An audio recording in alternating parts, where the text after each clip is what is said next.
Buongiorno tifosi, aujourd'hui beaucoup de choses à dire dans le monde Juve, hein. Ça va des derniers entraînements, la phase de rifinitura qui est effectuée avec les journalistes qui étaient présents aux entraînements. Il y a eu des nouveautés Super League, des affirmations de Gravina sur la situation de la Juventus. Enfin voilà, on va faire un peu un micmac aujourd'hui de plusieurs arguments. Mais tout d'abord, merci de liker, commenter la vidéo. Vous savez que c'est vos interactions qui rendent plus visible mon contenu sur la plateforme. Donc n'hésitez pas, ça vous prend 0 secondes.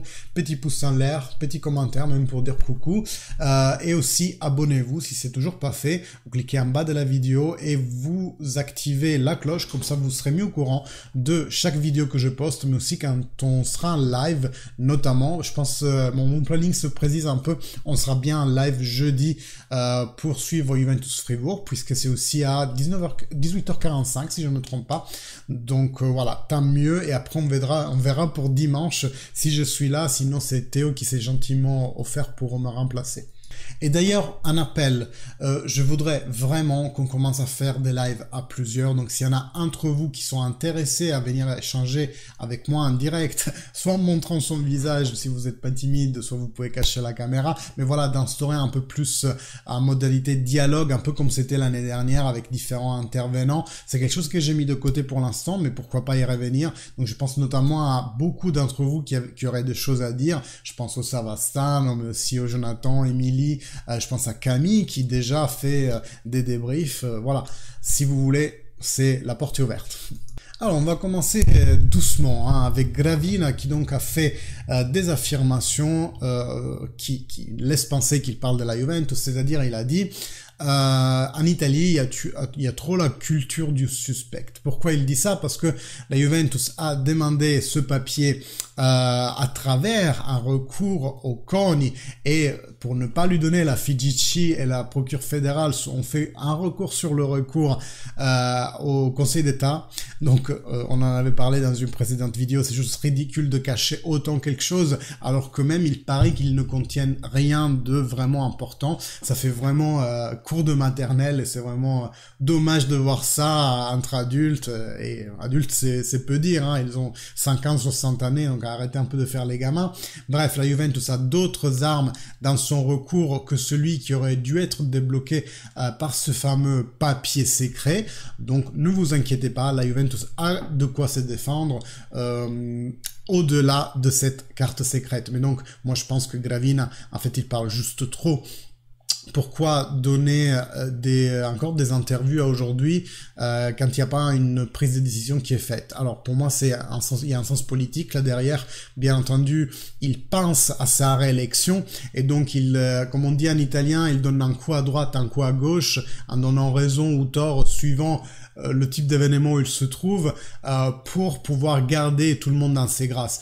Mais nous, qu'on connaît vraiment qu'est-ce qui se passe dans le monde de la Juventus en ce moment, combien cette décision est injuste et combien même les autres équipes ont tout intérêt que la Juve soit acquittée parce que sinon c'est elle qu'on va chercher juste après pour leur plus-value à elle. Bref, avec tout ça, avec un système foot qui s'effondre, avec les droits télé qui doivent être renégociés l'année prochaine et on sait déjà que les pay TV vont faire des offres au rabais, moi je trouve vraiment que c'est pas la peine ni à Bodi, ni Gravina, ni tous les autres de parler en ce moment de la situation. Voyons ce qui se passe dans le recours de la Juventus et voyons ce qui se passe surtout avec le deuxième filon d'enquête, celui sur les manœuvres de salaire. Aujourd'hui, anniversaire de Paul Pogba. Alors, je sais que beaucoup d'entre vous sont dégoûtés. Moi, je suis le premier dégoûté qu'il ait une saison comme ça.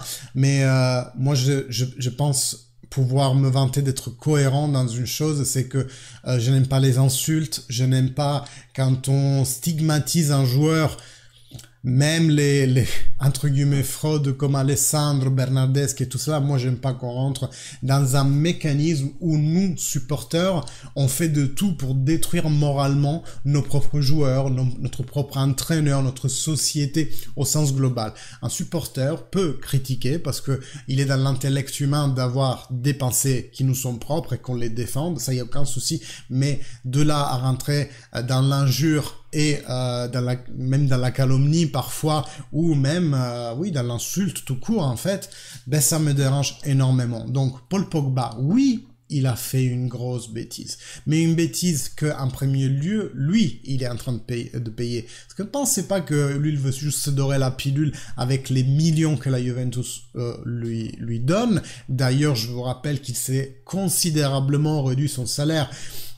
On parlait d'un chiffre à 2 chiffres quand il était au Manchester. Aujourd'hui, si ma mémoire ne flanche pas, mais ne prenez pas ça pour argent comptant, je pense qu'il gagne aux alentours de 9 plus 1 ou 2 de bonus, quelque chose du genre. Donc oui, c'est déjà considérablement réduit le salaire. Est-ce que ça justifie le fait qu'il n'ait pas joué un seul... Enfin, juste 30 minutes, en fait, qu'il ait joué. Non, ça justifie pas. Il a fait une grosse erreur, comme dit, à ne pas s'opérer tout de suite. Mais je pense que Paul Pogba n'a qu'une seule envie, c'est de se remettre en selle. Et pourquoi je vous dis ça? Parce que là, on a cité que les problèmes d'ordre professionnel, les traumatismes qu'il a subis sur la pelouse qui lui ont cassé le ménisque, toutes les rechutes qu'il a eues. Vous pouvez aussi donner la faute au staff technique, ça y a pas de souci. C'est clair que si on se retrouve aujourd'hui à Fribourg avec le fantôme, le spectre de faire jouer Rougani, c'est qu'il y a encore un problème avec les blessures. Toutefois, on parle aussi de problèmes d'ordre psychologique pour Paul Pogba, notamment dépression. Ça n'est que des bruits de couloir, rien d'assuré. Si c'était le cas, les gars, souvenons-nous que Paul Pogba a eu aussi des problèmes très lourds perso. Moi, je pense que si vous étiez dans la situation où votre frère avec des amis vous braque des flingues dessus, à vous et à votre mère pour vous estorquer de l'argent, je pense que c'est des choses qui te marquent à vie et qui sont pas faciles à vivre. Donc, mettons de côté tout ce qui est erreur de Paul Pogba. Il les a fait. C'est le premier à les avoir payés. Mais moi, je suis pas disposé à lui faire payer double dose par rapport à tout ce qui se passe avec la Juventus, avec le fait qu'il n'a joué que 30 minutes. Bon, aujourd'hui, c'est son anniversaire. Paul, joyeux anniversaire. J'espère vraiment que tu vas pouvoir te remettre et prouver à tous les Juventini, à toute la Serie A et vraiment au monde du foot au complet que tu es encore un joueur de valeur et que tu vas redonner chaque minute que la Juventus t'a donné dans cette première partie de saison, tu vas la redonner x10. J'espère vraiment. Paul Pogba, moi j'y crois pour le futur, pas pour tout de suite parce que il lui faudra bien entendu du temps. Mais s'il se mindset bien, ça peut être un joueur très important pour la Juventus de futur. Bon, on a parlé de Paul Pogba, parlons un peu de Di Maria et Chiesa qui, oui, sont convoqués pour le match contre le Freiburg, mais notamment, ils sont pas au top de leur forme. Apparemment, Di Maria a couru vite fait 15 minutes à l'air ouverte après aller s'entraîner dans la partie interne du G-Center. Chiesa a fait une partie de l'entraînement en commun avec les autres, puis aussi il a fait du différencié. Il y a Miretti qui a aussi quelques problèmes physiques. Et après, on a un gros problème en défense parce que Alexandro, Bonucci sont out. Bon, après Milik et Caio Jorge en attaque, on le sait. En gros, on a du monde au milieu de terrain, mais défense et attaque, on est un peu déficitaire. Et donc, ça va être un match qu'il va falloir aller gagner, y aller vraiment avec la notion qu'on doit passer ce cap-là, parce que notre saison européenne, je vous apprends rien, elle est déjà catastrophique ainsi.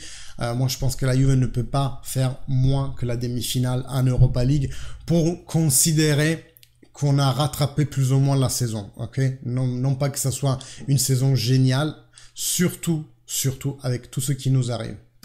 Et pour terminer, parlons un peu de Super League, parce que je ne sais pas si vous vous souvenez un peu la chronologie, il y a un jugement qui est attendu de la part de la Cour européenne et qui donc devrait intervenir aujourd'hui d'ailleurs, mais qui sera sûrement délayé. Et si vous vous souvenez bien, en décembre, on avait eu un avis de l'avocature générale du Conseil européen, c'est-à-dire un des juges qui vont juger cette affaire avait déjà donné un premier avis qui semblait à moitié-moitié, disons, entre les deux parties, UEFA et Super League, mais qui semblait pencher un peu plus vers le UEFA. Pourquoi j'ai dit à moitié-moitié? Parce que quand même, il était dit que le football est un système plus économique que sportif à ce jour, et qu'il peut pas y avoir des situations de monopole.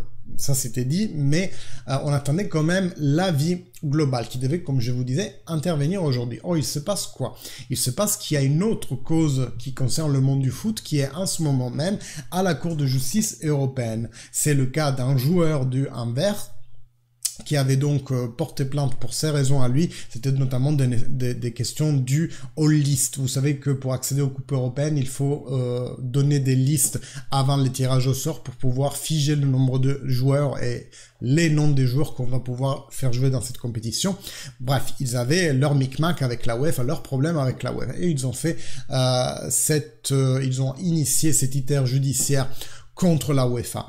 Et aujourd'hui, on a eu pareil l'avis de l'avocature générale sur cette autre procédure judiciaire qui n'a donc rien à voir avec la nôtre, si ça n'est qu'il y a la UEFA dedans.